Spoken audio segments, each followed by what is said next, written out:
Soyez les bienvenus si vous nous rejoignez sur BFM TV, vous regardez BFM Politique en compagnie de nos amis de BFM Business représentés par Edwige Chevrillon, nos amis du Parisien représentés par David Doucan et nous recevons Jean-Baptiste Djebbari qui est ministre délégué au transport. Monsieur Djebbari, les vacances, ça y est, commencent pour beaucoup de Français. La grève a été évitée de justesse à la SNCF, on est au moment des grands départs, la situation reste très tendue dans l'entreprise. Avant de nous intéresser au côté cheminot, d'abord le côté usager s'il vous plaît, est-ce que vous pouvez garantir aux gens qui nous regardent qu'il n'y aura pas de galère sur les rails cet été ? Alors d'abord oui, il y avait eu des grèves qui ont été, en tout cas des préavis qui ont été levés il y a maintenant 2 jours et l'ensemble des trains, notamment les Ouigo, parce que c'était un peu le sujet, ont pu circuler. On a eu plus de 1500 trains sur l'ensemble du week-end qui ont pu transporter plus d'1 million de voyageurs et c'est quasiment le niveau de 2019 qui est retrouvé ici. Et moi j'ai rappelé au patron de la SNCF que j'ai reçu il y a 3 jours maintenant les engagements qu'avait pris l'État, qui sont tenus, et je le redis parce que le chiffre est assez impressionnant, l'État, ce gouvernement, investit 75 milliards d'euros à l'aune des 10 prochaines années sur le système ferroviaire. C'est inédit dans l'histoire et c'est aussi le témoignage de la confiance des Français à l'égard du système ferroviaire. Les Français se sont parfois pris en otage par les syndicats de cheminots. D'ailleurs, ils le reconnaissent souvent, connaître le fond des problèmes. Et du coup, vous n'avez pas répondu à ma question. Est-ce que vous pouvez garantir aux Français que sur ces grands week-ends de départ, de retour en vacances, ils ne vont pas se retrouver avec les valises bloquées sur le quai ? Moi, je peux garantir aux Français que ce week-end, nous avons eu l'ensemble des trains qui ont circulé, qu'il y a un dialogue nourri, dialogue social nourri à la SNCF, que nous avons répondu aux inquiétudes légitimes des cheminots sur les petites lignes ferroviaires, sur le fret ferroviaire, sur les trains de nuit, sur la régénération du réseau, bref, des sujets qui sont hyper structurants. Il y a des sujets techniques, sociaux que je n'aborde pas ici, mais sur lesquels j'ai notamment, moi, tenu parole. Donc j'attends à ce que les cheminots honorent de leur côté les engagements qu'ils ont pris à l'égard du gouvernement et des Français. Est-ce que vous pensez qu'un jour, est-ce que c'est peut-être un espoir que vous nourrissez, le dialogue social dans ce pays, en particulier dans le domaine des transports, pourra se dérouler sans la menace de la grève ? Moi j'espère, je pense que ça commence, c'est ce que j'ai aussi essayé d'impulser, c'est-à-dire d'abord d'essayer de comprendre en profondeur les demandes, les inquiétudes, qui parfois sont légitimes des cheminots. Je prends un exemple, la CGT portait un plan très ambitieux, la CGT cheminot, qui n'est pas connue pour être particulièrement souple, portait un plan très ambitieux sur le fret ferroviaire. Moi, je me suis beaucoup inspiré de ce que proposait la CGT cheminot. J'ai toujours considéré que les syndicats étaient des partenaires sociaux légitimes, souvent créatifs. Et j'espère, oui, qu'à terme, et peut-être que de ce point de vue-là, l'ouverture à la concurrence pourra y aider, qu'à terme, la SNCF va se normaliser dans sa pratique sociale. C'est en tout cas la mission que nous avons donnée à Jean-Pierre Farandou. Bon, ça s'est bien passé sur le rail, vous le rappeliez à Jean-Baptiste à l'instant. Il y a l'avion. L'aéroport de Paris, situation tendue, avec préavis de grève pour les 9 et 10 juillet prochains. Là, on est sur des revendications salariales. Les salariés accusent Augustin de Romanet de faire un chantage à l'emploi et au salaire. Est-ce que, premièrement, vous êtes serein pour les vols qui doivent pouvoir partir dans les prochains jours, prochaines semaines ? Et puis, quelle solution ? Comment sortir de cette relation extrêmement tendue ? Bon, d'abord, ce week-end, nous avons eu 200 grévistes et des perturbations tout à fait mineures. On a eu une grève aussi vendredi avec environ un quart d'heure à 20 minutes de retard sur les vols. Il y a eu là aussi un dialogue social très nourri dans un moment très dégradé pour l'activité d'Aéroport de Paris. Il y a eu un accord signé à l'unanimité le 9 décembre dernier par tous les syndicats sur ce qu'on appelle une rupture conventionnelle collective, qui était une grande première. Et là, effectivement, il y a des discussions sur la modération salariale. Les discussions se sont réouvertes vendredi dernier, donc avant-hier. Elles auront à nouveau lieu lundi matin, donc demain matin à 9h30. Et moi, je fais confiance à Augustin de Romanet et aux syndicats pour trouver le chemin de sortie. Votre position à vous, il y a 80%, je crois, de chiffre d'affaires en moins à cause du Covid. Sur les derniers. A toujours été claire. Est-ce qu'il faut baisser les salaires ? D'abord, ADP a fait beaucoup moins que les aéroports européens. Il n'y a pas eu de départ contraint et en moyenne, ça a concerné 2 fois moins de personnes. Pas de départ contraint. Et par ailleurs, modération salariale, sur lesquelles il faut encore continuer à discuter avec les salariés sur ces sujets pour tracer des perspectives qui soient acceptables. Moi, j'ai confiance dans Augustin de Romanet, je lui ai redit vendredi, et il a ça bien en tête d'essayer de tracer un chemin rapide. Cela dit, Jean-Baptiste Djebbari, vous rappelez à l'instant que vous aviez mis 75 milliards dans la SNCF. Est-ce que ce n'est pas le moment de mettre aussi quelques milliards de recapitalisation dans ADP, non ?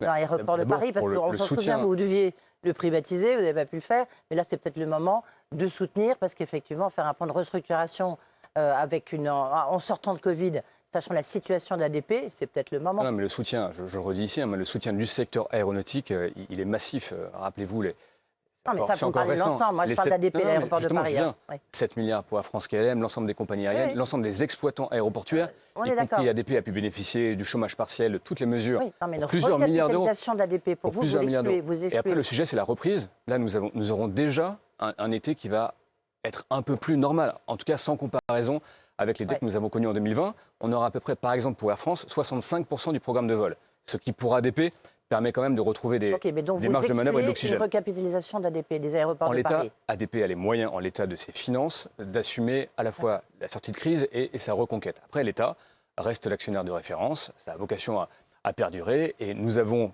pour le secteur aéronautique, pour son industrie, pour les exploitants, pour les compagnies aériennes, énormément d'ambition, notamment dans sa décarbonation. Je reviens sur le rail. Le train de nuit a donc repris entre Paris et Nice. On se souvient de Jean Castex qui avait fait le voyage, qui a même fait les annonces aux passagers à bord. Est-ce que vous êtes en mesure de faire un premier bilan de cette reprise? Est-ce que les billets sont vendus, par exemple, pour cet été? Est-ce que c'est plein? Est-ce que ça marche? Oui, les billets sont vendus, c'est une reprise populaire, notamment chez les jeunes, avec des petits prix, hein, ça va de 19, 29, 39 euros. Nous allons rouvrir fin d'année Paris-Tarbes, également des lignes européennes avec Paris-Vienne, et puis c'est un plan qui est français, avec des perspectives à 10 ans, d'ouvrir quasiment 10 lignes de train de nuit, et européennes, des perspectives européennes aussi, avec tout au long des prochaines années, notamment le Paris-Berlin très emblématique l'année prochaine, qui pourra reprendre. Vraiment, c'est un produit qui est plébiscité, notamment par les plus jeunes, et puis aussi par des gens qui veulent finalement gagner un peu de temps en voyageant la nuit de centre à centre. Et donc, on voyait bien que ce pari que nous avions pris il y a maintenant plus d'1 an sous l'égide du président de la République est un pari qui est en train d'être gagné. Notamment sur le mouvement social dont on parlait tout à l'heure à la SNCF, c'est la question de la réforme de 2018 et ses conséquences, et puis aussi l'ouverture à la concurrence. Où est-ce qu'on en est? Parce que j'imagine que cette crise économique a quand même un peu bouleversé et changé la donne. Où est-ce qu'on en est de cette ouverture à la concurrence? Alors, on a tenu le calendrier, malgré Oui. le Covid. Les premières régions qui vont ouvrir à la concurrence, c'est notamment la région PACA, région sud, avec Renault Muselier. Les lots vont être attribués dans les prochains mois, et ça prendra un peu plus de temps pour les mettre en exploitation à compter de fin 2023, début 2024. Mais nous sommes totalement sur le calendrier d'ouverture à la concurrence tel que nous l'avons construit. David? Oui, alors la défenseure des droits, Claire Hédon, s'est inquiétée cette semaine d'un sujet qui est très spécifique, qui est celui de la fracture numérique. L'idée que ceux de nos concitoyens qui n'ont pas accès à Internet ont beaucoup de mal à acheter un billet de train, parce que dans les gares, il y a de moins en moins de guichets, comme ça pouvait l'être jadis. Premièrement, est-ce que c'est un sujet qui arrive jusqu'à vous? Est-ce que vous considérez qu'il faut s'en occuper? Et puis, avec quelle proposition? D'abord, elle a raison de s'en inquiéter. C'est vrai que ça concerne une petite minorité de personnes, mais ces situations, quand elles arrivent, elles sont insupportables. C'est la personne un peu âgée qui arrive au guichet, qui ne voit personne, qui n'a pas son billet, qui soit monte dans le train et se fait verbaliser, soit ne le prend pas. Et donc, ce sont des pertes de chance qui sont tout à fait insupportables. Ça vient aussi du fait que les gouvernements successifs ont abandonné notamment les petites lignes ferroviaires et les gares de proximité. Et nous avons réinvesti massivement, et quand je dis massivement, c'est 7 milliards d'euros, avec ce plan des petites lignes et des gares de proximité. Ça rejoint le sujet que j'évoquais tout à l'heure avec les régions et l'ouverture à la concurrence. Et l'idée, c'est bien à la fois, non seulement de régénérer ces lignes pour le transport de proximité, mais aussi de remettre de la proximité humaine dans des gares, qui peuvent d'ailleurs être des pôles de services publics. Dans les gares, on peut accueillir la CAF, la Poste et d'autres services publics. Et nous avons un plan pour redynamiser, régénérer 1000 petites gares. Ça veut dire que vous allez d'ici les prochaines recruter années. concrètement? Vous allez mettre des gens physiquement dans les petites Ça gares? veut dire que partout où ce sera pertinent, il y aura à nouveau effectivement des gens dans les gares. Eh Vous oui. savez, Quelle échéance c'est un plan qui se Et combien de déroule personnes? depuis juin dernier. Oui. J'ai dit, c'est un plan qui intéresse les 1000 plus petites gares françaises en lien avec les régions. Et donc tout ça se déroule actuellement. Le chiffre exact de personnel dans la gare, je reviendrai vers vous à l'horizon. On vous interrogera à nouveau. Absolument. Alors, Je compte sur vous. Il y a un sujet connexe à la question de David, c'est le prix des billets de train. Et là, je pense qu'il y a des gens qui nous regardent et qui se disent « Ah, enfin, la question est là ». La SNCF a entamé un processus de simplification de sa grille tarifaire, mais tout de même, on a une hétérogénéité dans les rames qui est dingue. C'est-à-dire que les gens qui sont en B6, en 43, ils paient le double du prix de celui qui est en 53. Enfin bref, vous m'avez compris. Et c'est très, très compliqué. Et ça reste très cher. Et c'est Alors moi, très je très demandais- cher. Très Non, cher. mais c'est un vrai sujet. Alors, comment on règle ça? Je me souviens avoir posé la question à M. Farandou, le patron de la SNCF, qui m'a dit c'est vrai, c'est un sujet, on y travaille. Mais bon, une nouvelle fois, il y a des vacances et ça reste un problème. Alors, comment on règle ça? Alors d'abord, c'est un sujet que j'ai pris à bras-le-corps il y a un peu plus d'1 an. J'ai demandé au nouveau patron de la SNCF de faire plusieurs choses. D'abord, d'avoir des petits prix pour l'été. Et il y a 5 millions de billets vendus pour l'été à moins de 39 euros. Pour les jeunes de moins de 12 ans, on a des billets qui sont à 8 euros. Donc nous avons une politique de petits prix. Et je vous l'ai dit tout à l'heure, pour les trains de nuit, c'est des billets qui coûtent entre 19 et 39 euros. Ça, c'est le premier élément. Ensuite, il y a le sujet, notamment des trains à longue distance, des TGV. Et là, il faut faire deux choses. Il faut mettre de la transparence tarifaire, c'est-à-dire qu'il faut connaître en permanence le prix que vous payez par rapport au prix le plus bas et au prix le plus élevé.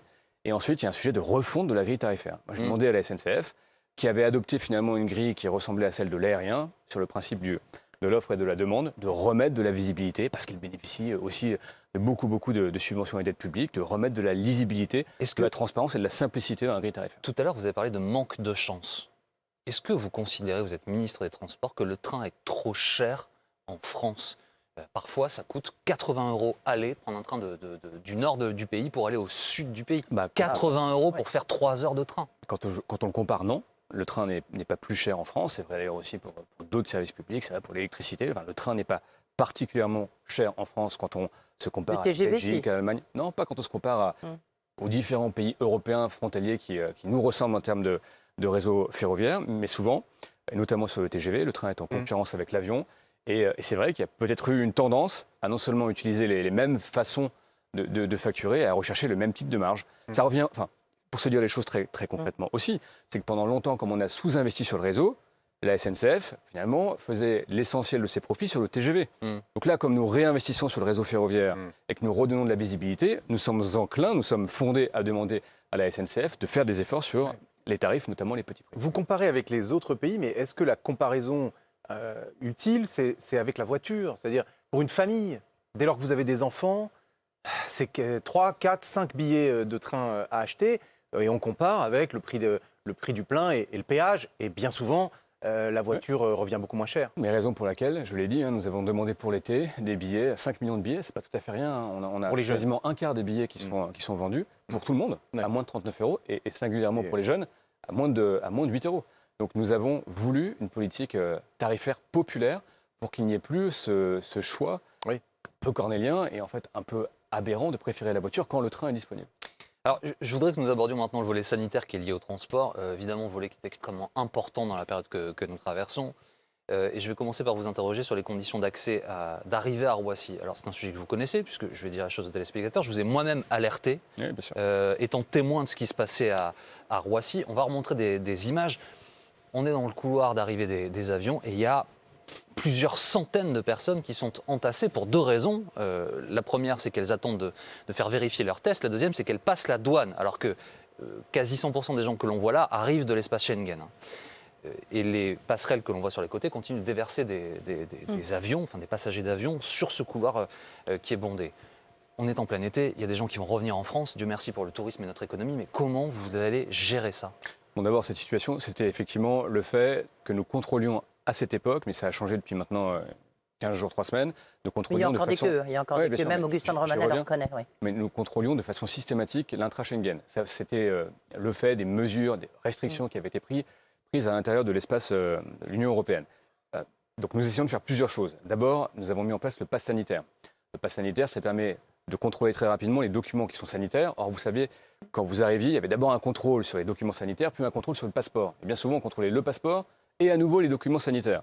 Donc le fait de digitaliser, ça permet là déjà de gagner énormément de temps.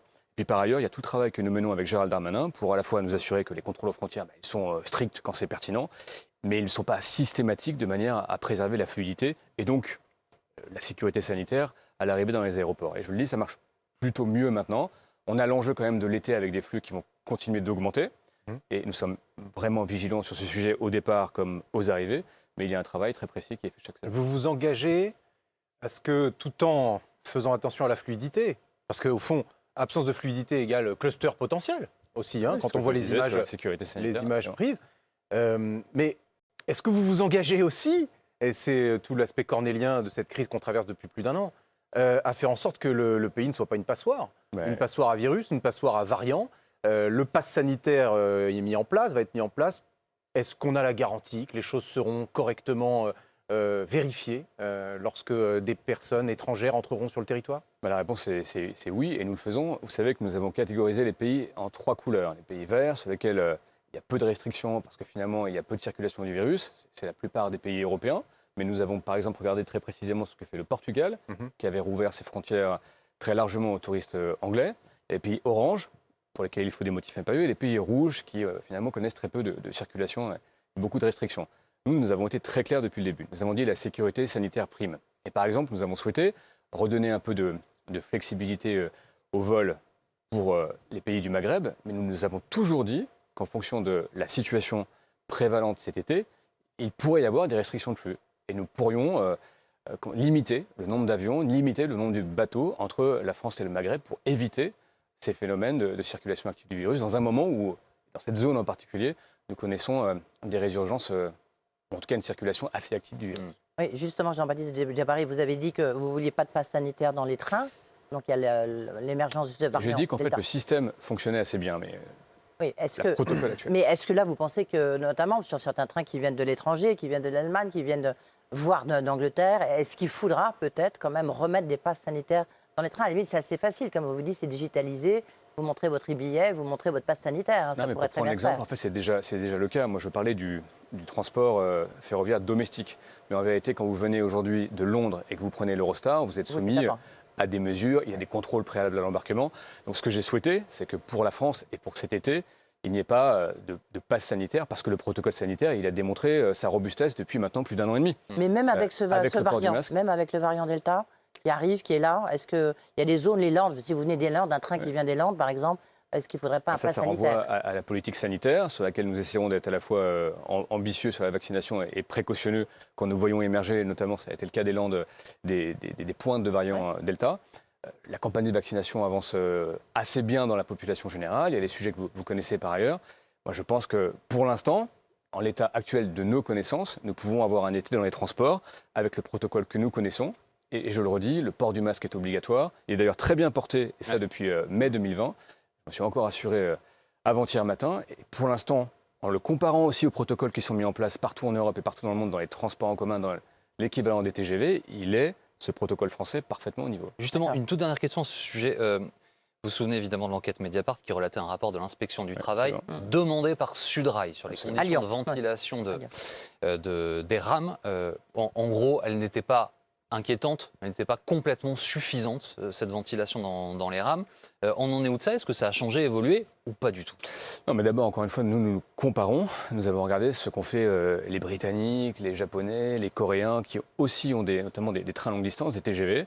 Nous sommes aux meilleurs standards mondiaux, avec du nettoyage, de la désinfection par des produits virucides, le port du masque, faisant en sorte aussi d'éviter les queues, les files d'attente en affichant les trains avec un peu d'avance. Enfin, tous ceux qui voyagent ont maintenant bien ça en tête. Et puis par ailleurs, nous restons vigilants sur l'état de l'art, sur les connaissances scientifiques. Donc moi, j'ai demandé au CEA, qui est le commissariat à l'énergie atomique et qui a des compétences particulières, de mener une étude sur les trains pour éventuellement en tirer des conséquences sur les systèmes de ventilation, de circulation. Donc nous sommes vraiment, de ce point de vue-là, à l'attaque et pas du tout en défensif. Vous disiez à l'instant, Jean-Baptiste Djebari, je vous ai entendu, la vaccination va bon train. C'est pas vrai, nous marquons le pas, au contraire.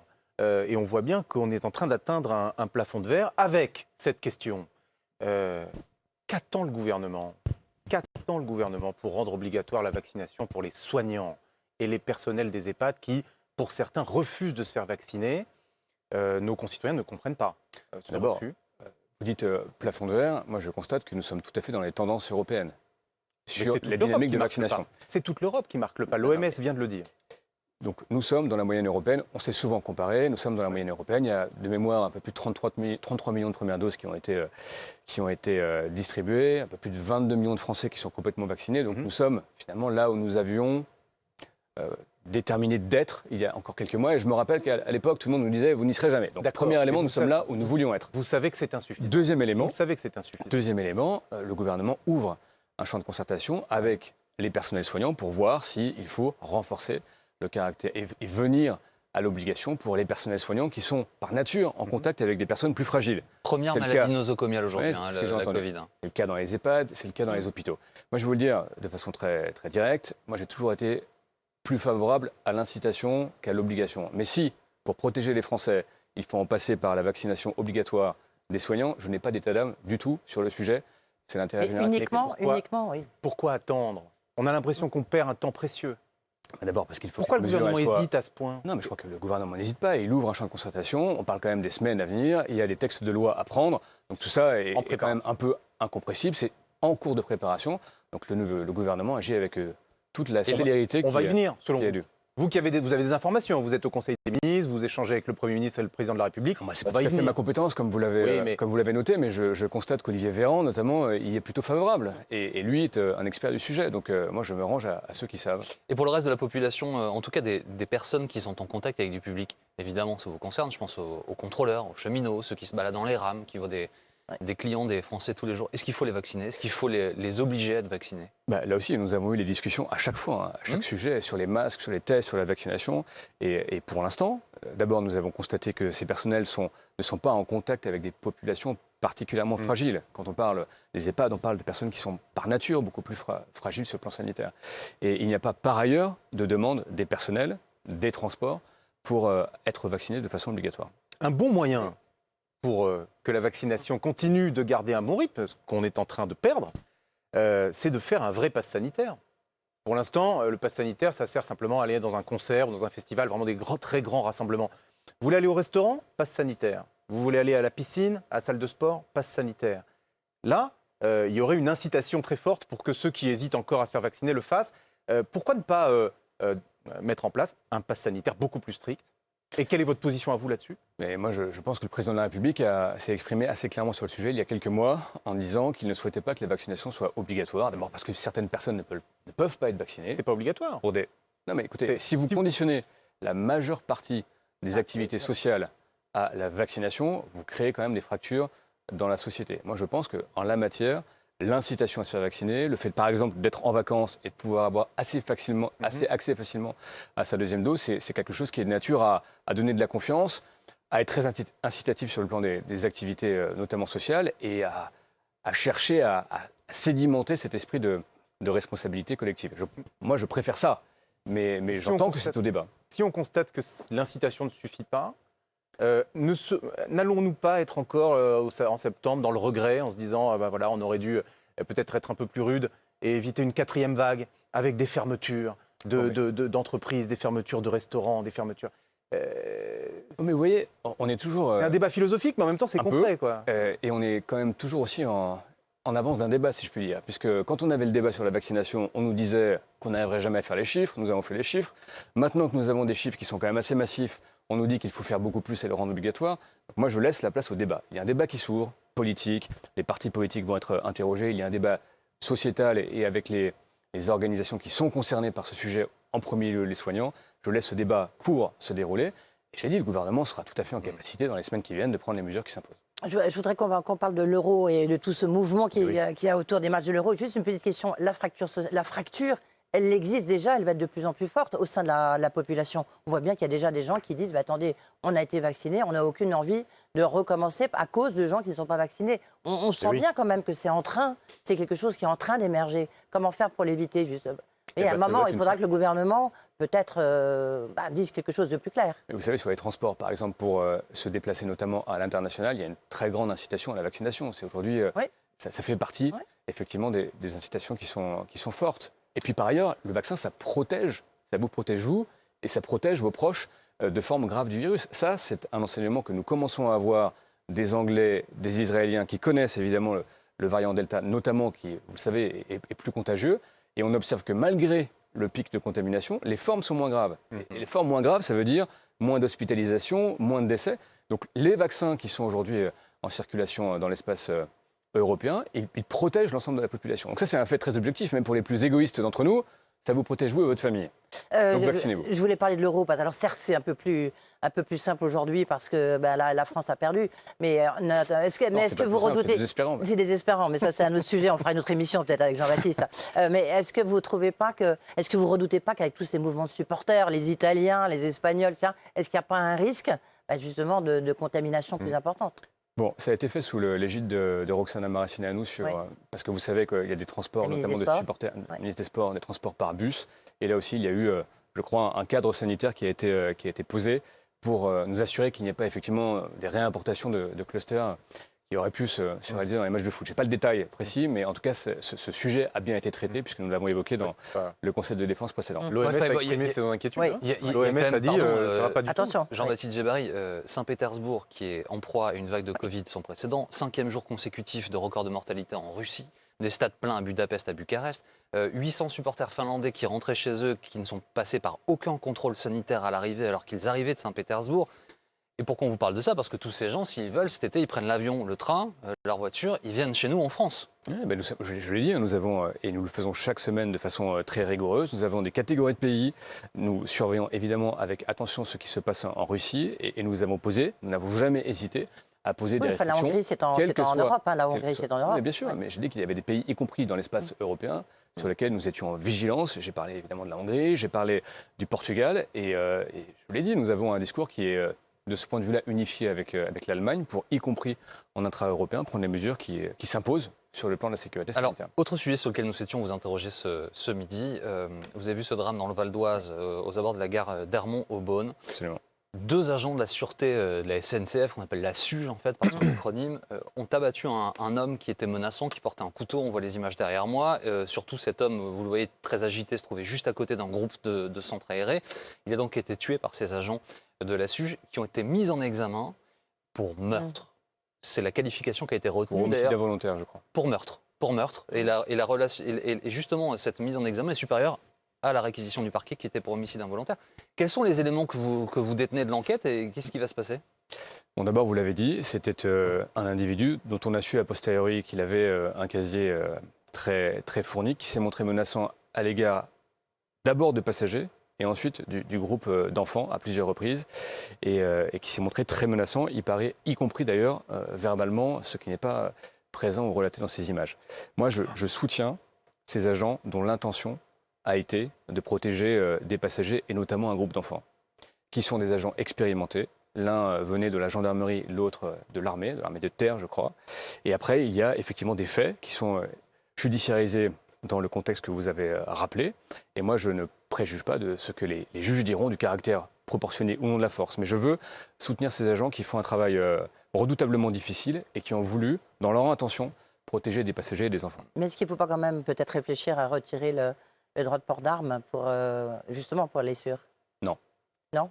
Non, moi je pense Voilà, qu'il faut la réponse est continuer. claire. Ben, je pense qu'il faut continuer évidemment à former ces personnels, à prendre des décisions qui soient éclairées, qui soient conformes au droit, qui soient proportionnées. Mais nous avons des polices, des forces de sécurité en complément de la police, qui sont des forces de sécurité qui sont armées, c'est vrai à la RATP, c'est vrai à la SNCF, qui concourent à la sécurité de tous les Français dans des espaces qui parfois, et notamment le soir par exemple, encapsulent beaucoup de violence. Donc moi je continue, je souhaite que ces forces continuent à être armées. Attends. Parlons de l'électrique, s'il vous plaît, Jean-Baptiste Djebari. Les Français sont a priori de plus en plus nombreux à effectuer le choix de l'électrique pour le transport quotidien. Je dis a priori parce qu'il y a différentes sources. Justement, que pouvez-vous nous dire des chiffres? Et on va évidemment parler des mesures d'accompagnement. Mais d'abord, c'est vrai, on ne s'en rend pas encore tout à fait compte, mais c'est une vraie révolution que celle de la voiture électrique. Aujourd'hui, c'est à peu près 10% des véhicules vendus, mais on estime qu'à compter de 2030, ce seront 50% des véhicules vendus qui seront purs électriques. Et les constructeurs français, notamment Stellantis, donc Peugeot et Renault, ont annoncé des choses tout à fait ambitieuses. Renault, par exemple, en 2030, ne commercialisera 90% de ses véhicules full électrique, à batterie électrique. Et Peugeot, c'est environ 70% des véhicules électriques qui seront commercialisés à l'horizon 2030. Donc ça va beaucoup plus vite. Aujourd'hui, c'est un véhicule sur 13 qui est vendu. Demain, dans 8 ans, ce sera 10 fois ça. Donc la révolution est vraiment là. Et après, en termes de mesures d'accompagnement, il faut que nous soyons au rendez-vous sur les bornes électriques. On y reviendra peut-être. On va y revenir, pardon, mais déjà sur l'achat. Parce que l'électrique, ça reste cher. C'est Alors, beaucoup justement, plus cher que le thermique. J'arrivais sur les aides. Donc aujourd'hui, nous avons mis en place des aides qui sont massives pour le véhicule électrique. Je prends quelques exemples. Quand vous cumulez le bonus électrique, la prime à la conversion et les aides pour la région Île-de-France, vous arrivez à des aides cumulées qui est de 19 000 euros pour des véhicules neufs qui peuvent valoir entre 25 et 26 000 euros. Par rapport à ça, nous rajoutons aussi des mécanismes de microcrédit. Il y a une discussion au Sénat actuellement sur les prêts à taux zéro pour que les moins aisés d'entre nous, et notamment la classe moyenne, puissent avoir accès aux véhicules électriques neufs. Nous agissons aussi pour l'occasion. Nous avons booster la prime à la conversion pour l'occasion, parce que le marché de l'occasion électrique, il est en train aussi de se structurer. Puis nous investissons beaucoup sur le rétrofit, sur le recyclage, tous ces éléments qui permettront aussi de structurer une filière industrielle. Donc sur les bornes, sur les aides et sur l'offre des constructeurs, pour la première fois depuis très longtemps, je pense que nous commençons à former un cercle qui est tout à fait vertueux. Mais il y a quand même le maillon faible des bornes électriques, hein, qu'on le veuille ou non. C'est-à-dire qu'on voit bien que la France n'est pas du tout équipée, les copropriétés ne sont pas équipées, les parkings ne sont pas équipés. Ils le sont un petit peu, mais pas du tout à la hauteur des ambitions, de vos ambitions. Est-ce que vous savez combien Jean-Baptiste on a Djebari. de bornes électriques en France? C'est pour les Français, chez les particuliers, dans les entreprises, on a 610 000 bornes. Et 610 Combien 000 chez bornes, les particuliers? plus 140 000 par rapport à l'an passé. Ouais. Et dans les entreprises et chez les particuliers, je réponds à votre question, c'est 90% des recharges. On a le sujet particulier des copropriétés. Ouais. Et ça, on a fait voter il y a maintenant quelques semaines une loi qui permet de passer à la majorité simple. Il y a plein d'incitations qui permettent de développer. C'est encore un point dur, C'est un il point est dur, réel, je vous le mais confirme. nous avons pris à la fois toutes les mesures de simplification et nous accélérons le plan de déploiement. Puis par ailleurs, sur ce qu'on appelle l'itinérance, c'est-à-dire les trajets longue distance, pour trouver des bornes sur les autoroutes, sur les routes nationales, on aura la moitié des aires de service qui vont être équipées d'ici à la fin d'année et la totalité d'ici à la fin 2022. Et quand on se compare, puisqu'on peut se comparer là aussi aux Allemands, qui avaient démarré avant nous, nous sommes quasiment revenus à leur niveau et nous allons les dépasser pour 2022. Donc nous sommes au rendez-vous des ambitions de la révolution électrique. Donc ça avance. Donc ça avance. Il y a aussi des domaines dans lesquels on a envie de se projeter un petit peu dans l'innovation en termes de voitures, de véhicules du futur. C'est le véhicule autonome. Ouais. Ces voitures sans chauffeur, vous expérimentez là-dessus, vous pensez que c'est l'avenir. Sans chauffeur, c'est aussi sans emploi. On sait que pour bon nombre de nos concitoyens qui ont du mal à trouver un emploi, faire chauffeur, Uber ou autre, c'est aussi l'occasion d'avoir un travail. Voilà. Sur ce sujet-là, où en êtes-vous et à quoi doit-on s'attendre? C'est vrai qu'il y a vraiment 3 champs d'innovation sur le véhicule. Le nouveau véhicule, c'est l'électrique, production de batteries, les technologies de capteurs, de navigation sur lesquelles les Français avaient un peu de retard, mais le rattrapent. J'étais vendredi chez Valeo, qui est un des acteurs majeurs de l'automatisation des véhicules. Il y a le sujet de toutes les aides à la conduite. Et d'ores et déjà, aujourd'hui, et de plus en plus, sur les véhicules neufs, vous avez énormément d'aides à la conduite. Et puis, vous avez le sujet de l'automatisation. Et les Français rattrapent, en quelque sorte, leur retard. Et j'ai parlé de Valeo et de quelques autres acteurs de la filière qui, aujourd'hui, sont au bon niveau d'investissement. Il y aura un sujet, mais qui est un sujet de temps long, de très grande transformation de la filière automobile et des usages automobiles.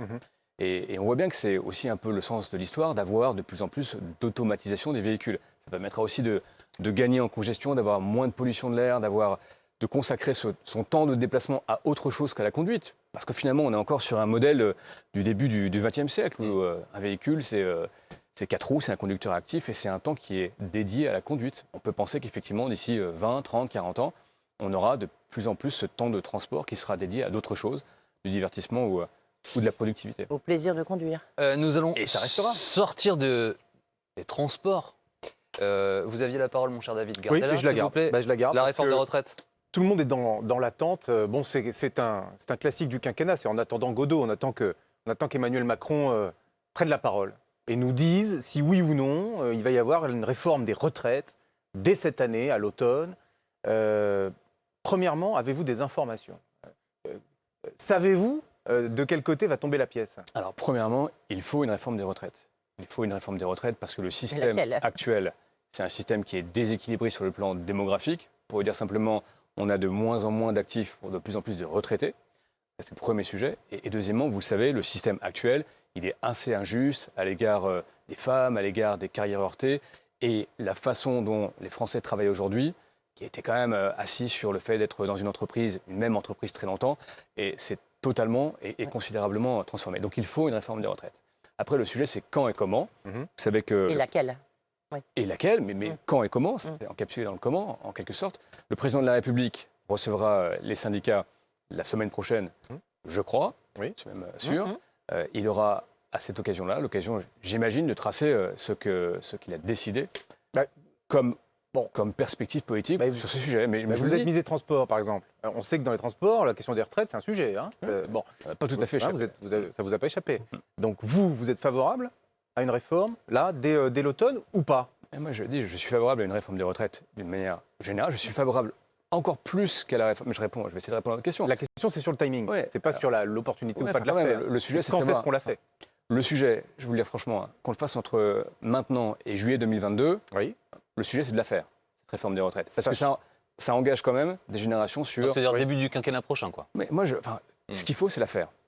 Parce que c'est une réforme de justice et parce qu'elle est nécessaire. Ce qui serait irresponsable, c'est de faire finalement ce qu'ont fait les gouvernements précédents et de pousser le ballon devant en répondant... Qui doit la faire, Jean-Baptiste Djebari? Est-ce que Laurent Pietraszewski, qui a été très, très lourdement battu pour la régionale dans les Hauts-de-France, reste qualifié pour mener une réforme aussi... Vous m'interrogez sur un sujet qui sensible. n'est ni de ma compétence, ni de mes prérogatives. Donc je ne réponds pas à ça. Moi, je dis Mais simplement... est-ce qu'elle doit répondre, pardon, est-ce qu'elle doit répondre quand même pour poursuivre la question de David? Parce qu'on parle de l'allongement de la retraite, d'accord? Donc, limite d'âge repoussée. Mais est-ce qu'il faut qu'elle touche aussi aux régimes spéciaux? Est-ce qu'il faut qu'on aille vers ce qui était la réforme nature. que vous avez menée, qui était de dire il faut un seul régime? Par nature, une réforme, un système universel n'a plus de régimes spéciaux.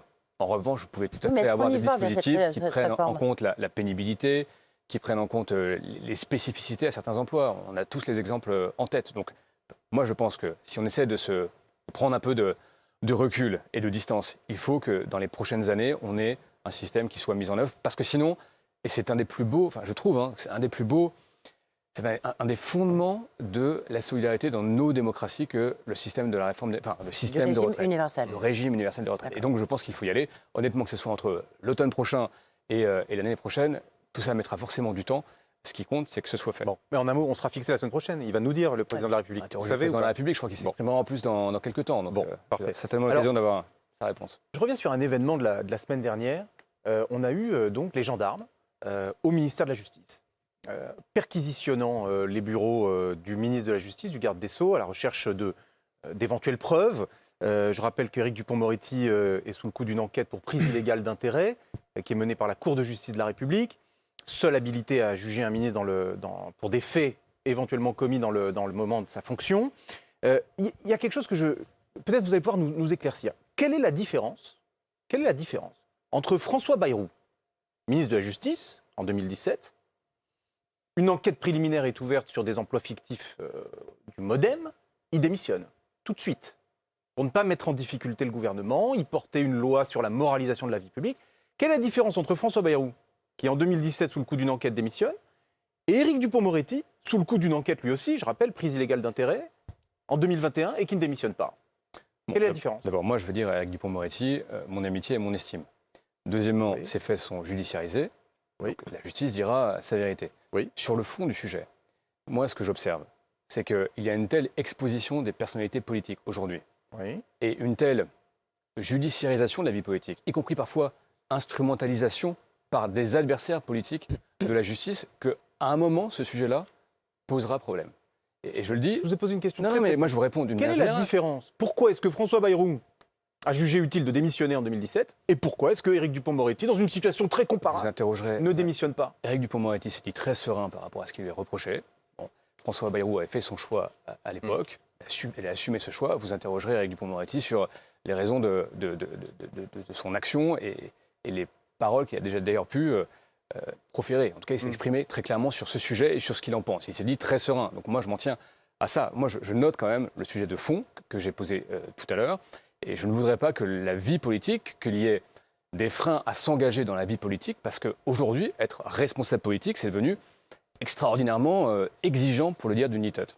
Il y a une interview qui a fait beaucoup de bruit, j'imagine que vous l'avez suivie, c'est celle de Gérald Darmanin, où il tape très fort sur la majorité. Est-ce que ça vous a dérangé, surtout après l'échec dans les Hauts-de-France, et notamment d'Éric Dupond-Moretti? Non, Il d'ailleurs, a dit, ouais, il dit- pardon, je me permets oui. de préciser, voilà. Et j'allais préciser, voilà. La République en Les marche fait bistrots trop de plutôt. visio et va passer au bistrot. bon, d'abord, je partage sur les bistrots ce qu'il a dit.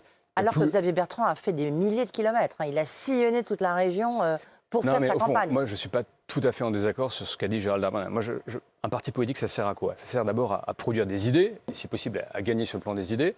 Ça sert à s'ancrer dans les territoires pour les représenter. Bah, Ça allez-y, sert allez-y, à organiser, répondez là. ça Oui. sert à organiser des campagnes électorales et à les gagner.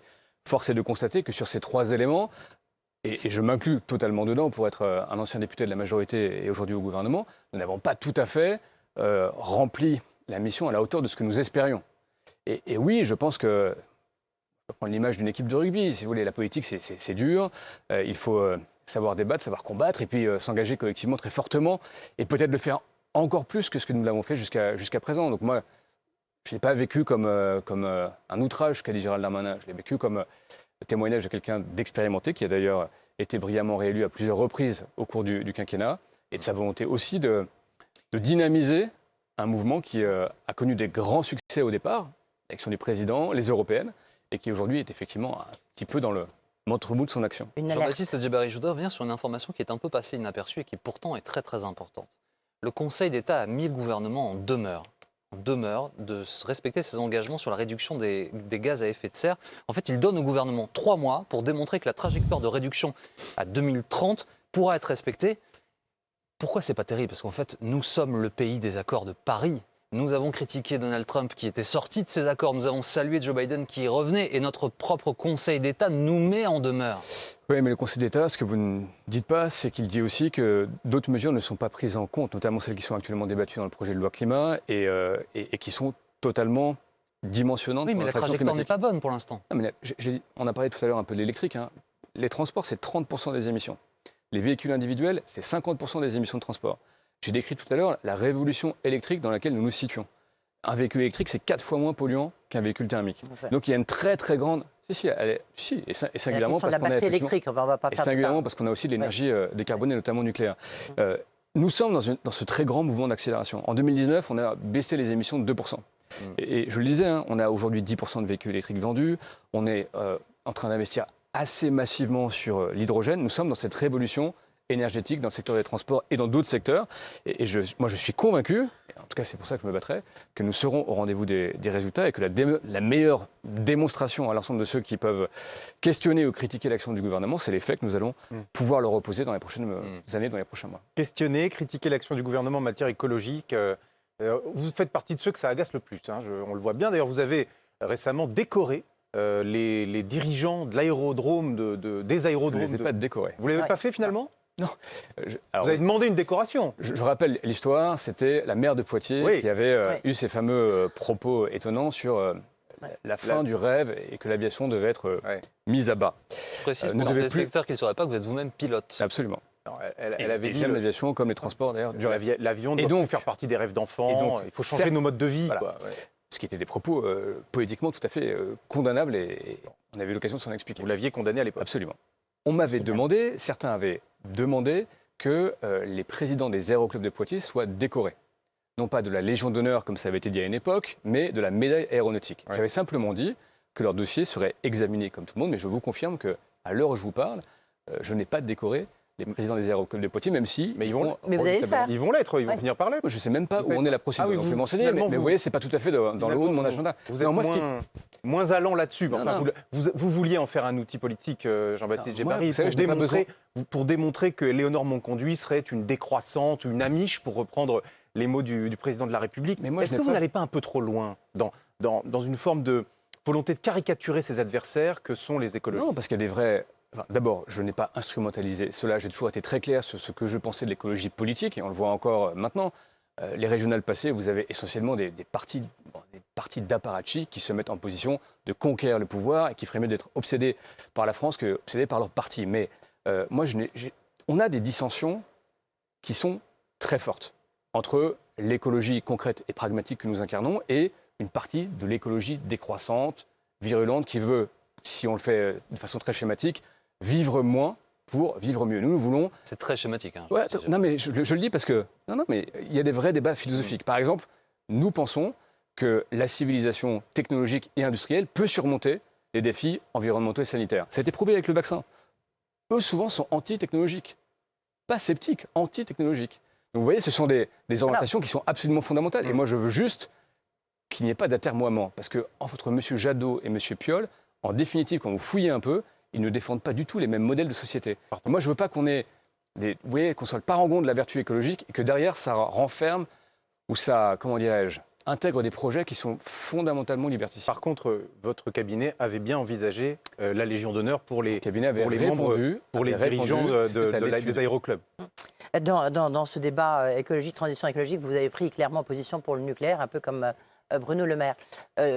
aux rencontres économiques d'Aix-en-Provence, où il y avait le président d'EDF, Jean-Bernard Lévy. Il a dit il faudrait quand même que le gouvernement prenne des décisions parce que le temps politique n'est pas celui du temps industriel. On a besoin de décisions. Est-ce que vous trouvez que vous devriez peut-être dire tout haut, la France a besoin de nucléaire et de construire des centrales nucléaires? Moi, je vais être très clair sur le sujet. Il faut regarder ce que dit la science, justement. Et on a parlé tout à l'heure de la révolution électrique et hydrogène. Rien que pour le champ des transports, à horizon 2050, on va avoir besoin de 18 fois plus d'électricité. Si on arrête le nucléaire, il faut faire des éoliennes ou faire des panneaux photovoltaïques. Et si on arrête, par exemple, le nucléaire à horizon 2050, il faudrait 200 000 hectares de panneaux photovoltaïques, soit 20 fois la ville de Paris. Moi, je dis juste que ça paraît des ordres de grandeur qui sont incompatibles. Donc, il faut avoir un mix énergétique électrique. Il faut du nucléaire, une base de nucléaire. Il faut, à mon sens, d'ailleurs réinvestir dans le nouveau nucléaire, le traitement des déchets, aujourd'hui la fission, demain la fusion. Et on a une filière à reconstruire. Et en ça, je suis assez d'accord avec les propos de Jean-Bernard Lévy. Il faut aussi des éoliennes, il faut aussi des énergies renouvelables, des panneaux photovoltaïques, il faut des barrages hydroélectriques. C'est en mix qu'on doit résolument agir. Mais il faut simplement, quand j'entendais Nicolas Hulot hier dire à terme il faut mettre fin au nucléaire, objectivement, si nous voulons décarboner massivement et rapidement nos activités humaines, l'industrie, les transports, les bâtiments, on a besoin de nucléaire. Je le dis, par rapport à l'Allemagne, on a dans notre production énergétique 9 fois moins de carbone et l'électricité est 2 fois moins chère. Donc, ce sont des atouts français qu'il faut évidemment préserver. Vous parlez Nicolas Hulot. David Doucan vous pose une question dans un instant, on va l'écouter. Nicolas Hulot. Aujourd'hui, on a échoué parce que maintenant, la priorité, ça va être l'adaptation, c'est-à-dire nous protéger. On avait du temps pour organiser la transition. Maintenant, nous sommes sommés de changer dans une brièveté de temps, si encore une fois, on ne veut pas que le chaos l'emporte. Voilà, c'est perdu. Il dit c'est perdu. Vous avez vu ce qui se passe au Canada, le dôme de chaleur, situation hallucinante, des morts, des gens qui meurent de chaud, tout simplement. Est-ce que vous pensez, comme Nicolas Hulot, que maintenant l'enjeu c'est de s'adapter, quoi, et qu'on ne pourra pas revenir en arrière? Le dérèglement climatique est inévitable. Non, mais de toute façon, il faut s'adapter. Ça, c'est une réalité. Parce qu'en fait, il faut bien comprendre que le stock de CO2 qu'on a dans l'atmosphère, il reste. Et il reste pour des dizaines d'années. Donc il faut à la fois s'adapter, et ça veut dire effectivement avoir de meilleures infrastructures sur les digues, par exemple, être précautionneux de nos réserves d'eau. Enfin bref, il y a énormément de travaux d'adaptation, et il faut décarboner massivement. Il faut décarboner massivement nos activités. Moi, je suis persuadé que adaptation et décarbonation sont des projets compatibles et certainement en plus nécessaires pour préserver notre modèle de société, des emplois industriels, partir à la reconquête de ces secteurs qui ont trop longtemps été délaissés. Donc moi, sur cette partie-là de son intervention, peut-être d'ailleurs celle sur laquelle je suis le plus en ligne. On va terminer avec un clin d'œil. David Doucan nous a alerté, aiguillé vers votre compte Twitter. Que vous trouvez marrant. C'est vrai que parmi les comptes Twitter des responsables politiques, des ministres, vous avez de l'humour. Je vous ai vu un jour, vous mettiez une vidéo, vous étiez en vélo avec la musique de Snoop Dogg. C'était quoi lunettes teintées, farce et non. Bon, vous rigolez bien quoi sur les réseaux sociaux. C'est vous-même qui l'animez, ou bien est-ce que c'est une agence de communication surentraînée qui s'occupe de créer votre image? C'est moi qui valide absolument tous les tweets. On est une équipe de 3. Et moi, je pense qu'il faut communiquer comme on est. Et il faut essayer de toucher effectivement en stratégie de communication un peu tous les publics.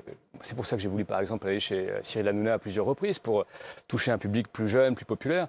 Et il faut communiquer comme on est. Le pire en politique, c'est l'insincérité. Après, je constate qu'on est, nous, peut-être plus une génération des enfants de la télé. La génération d'après, c'est la génération des réseaux sociaux. Et il faut être à l'aise sur tous les modes de communication. Et on prend beaucoup de plaisir à faire ça. Bon, on regardera votre tweet après l'émission tout à l'heure. Merci beaucoup Jean-Baptiste Djebari d'avoir été avec nous. Edwige, David, merci à tous les deux. Dans un instant, Philippe Godin, Dominique Rizet, cette affaire suivante. Il y a beaucoup d'actualités politiques aujourd'hui. Marine Le Pen, discours après son investiture. Nous reviendrons sur cette prise de parole tout à l'heure à 18h dans BFM TV SD. Et je recevrai Nicolas Dupont-Aignan, qui est lui aussi candidat à l'élection présidentielle. À tout à l'heure.